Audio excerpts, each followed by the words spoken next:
mais qui essaie donc de s'introduire chez le prince Harry.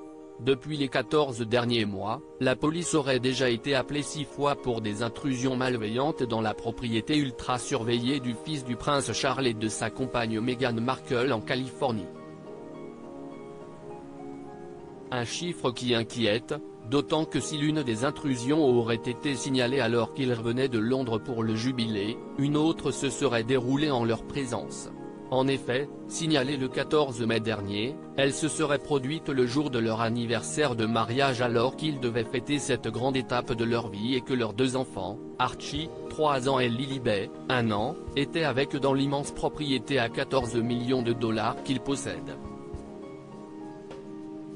Inquiets, ceux-ci ont fait un signalement à la police de Montecito, le quartier huppé de Los Angeles, où ils vivent depuis leur départ aux États-Unis en 2020.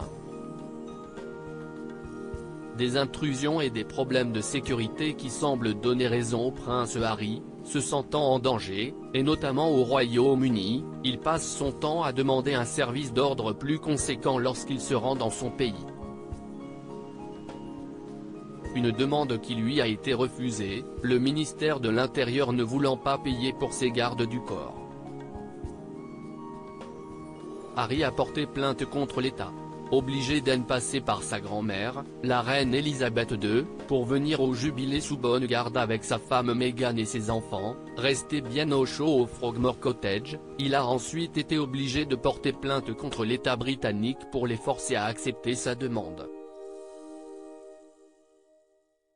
Si les discussions sont en cours, une première décision tombée ce week-end l'a autorisé à voir un juge pour lui transmettre ses arguments officiellement.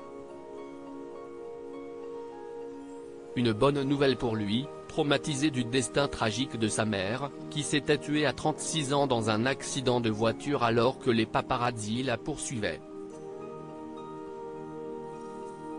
Et même s'il en parle moins, on a également pu remarquer à quel point William a lui aussi été très choqué. Récemment, le prince avait retrouvé un photographe dans son jardin et l'avait renvoyé chez lui manu militari, furieux comme jamais de voir ses enfants attaqués.